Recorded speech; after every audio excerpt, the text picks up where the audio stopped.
क्या हमें सच में सरप्राइज होना चाहिए? क्या ये वाकई में किसी के लिए शौक हो सकता है? मोहम्मद शामी, जो लगातार विकेट टू विकेट बॉलिंग करने की काबिलियत रखते हैं, जिनकी रिस्ट पोजीशन मॉडर्न क्रिकेट में सबसे आला दर्जे की है, जो बॉल को किसी भी कंडीशन में स्किड करा सकते हैं, जो इनिंग्स के किसी भी स्टेज पर एक A+ ओवर डिलीवर कर सकते हैं, और कुछ ऐसा ही धमाल मचा रखा है शामी ने इस वर्ल्ड कप।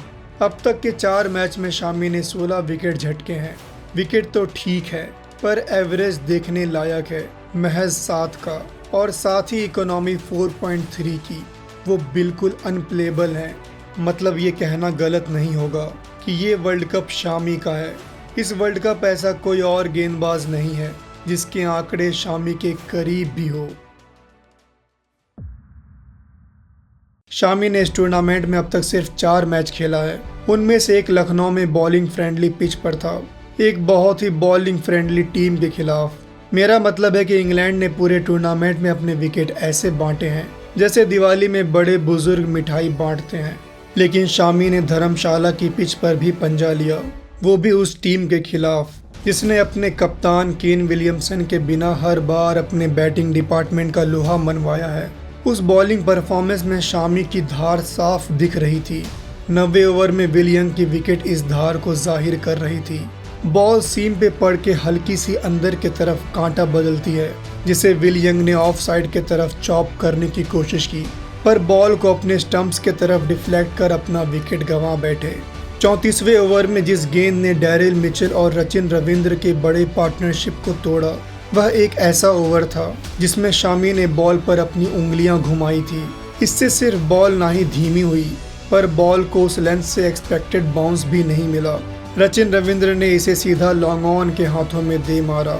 बाउंड्री क्लियर करने की बात तो छोड़ ही दीजिए। डेथ ओवरों में जहां भारत ने असल में अपना परचम लहराया था, वहीं उसमें शामी ने 3 ओवर फेंके, जिनमें उन्होंने महज 17 रन देकर 3 विकेट झटका।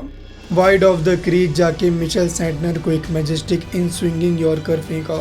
एक फुल डिलीवरी से मैट हेनरी की लेग स्टंप उखाड़ा और स्किडी बॉल से डैरिल मिचेल को लॉन्ग ऑन पे फंसाया, जो बॉल के पेस के नीचे नहीं आ सके। हमें सरप्राइज नहीं होना चाहिए कि शामी की स्ट्रेंथ पूरी तरह से इंडियन कंडीशंस को सूट करती है। वो कभी भी बॉल को सीम करा सकते हैं। ऐसी सटीक यॉर्कर्स डेथ ओवर्स में जिसका तोड़ है ही नहीं। और तो और इनिंग्स के आखिर में थोड़ा बहुत रिवर्स स्विंग भी देखने को मिला। अब सवाल यह उठता है कि किस वजह से उन्हें इतने मैचेस बाहर रखा गया। ऐसा कैसे हो गया कि शुरुआती मैचेस में इंडिया ने अपने वर्ल्ड कप 11 में शामी का नाम नहीं लिखा। उन्हें बाहर रखने की वजह बताई गई टीम की बैलेंस। ये एक बहुत बड़ा मुद्दा है। जब हार्दिक पांड्या फिट थे, तब शार्दुल ठाकुर नंबर 8 पे बल्लेबाजी करते थे, as a 4th seamer team में थे और इंडिया को बैटिंग में डेप्थ प्रोवाइड करते थे। इस सोच को एक बार के लिए सही करार दिया जा सकता है, पर असल में बल्ले से ठाकुर की एवरेज महज 17 है, जो शामी से सिर्फ 10 रन ज्यादा है। पर आप कह सकते हैं कि 8वें नंबर का बैट्समैन अगर टॉप या मिडिल ऑर्डर के बैट्समैन को सेफली स्ट्राइक पे ले आए, तो हाँ, Shardul at number 8 is a safer bet. पर सेफ किसके लिए? ऊपर के 7 बल्लेबाज की तो जिम्मेदारी होती ही है किसी भी हाल में रन बनाने की। बैटिंग डेप्थ एक बहाना नहीं हो सकता है टॉप ऑर्डर के बैट्समैन को इंश्योर करने का कि वो रिस्क ले सकते हैं। अगर इस वर्ल्ड कप आपको किसी ऐसे बॉलिंग अटैक को बैक करना हो जो कि किसी भी टोटल को डिफेंड कर सके, तो सिवाय इंडिया के आप किसी और पे दाव खेल ही नहीं सकते। और तो तब जब बॉलिंग लाइनअप में शामी हो जिनके स्टैट्स उनकी दलील पेश करती है। 3 वर्ल्ड कप एडिशंस के 15 मैच में शामी ने 47 विकेट लिया है, with an average of below 15 and economy rate under 5। अगर ठाकुर की बात को कुछ देर दूर रखें, तो शामी को मोहम्मद सिराज से पहले प्लेइंग 11 में होना चाहिए था। सिराज को प्लेइंग 11 में जगह मिलने की बड़ी वजह है कि वो नई बॉलर्स की लिस्ट में लीडिंग विकेट टेकर हैं, पर यह होते देर नहीं होगा कि अब शामी सिराज को ओवरटेक कर ले। वैसे भी इस वर्ल्ड कप सिराज की बॉलिंग में वो धार दिख नहीं रही है।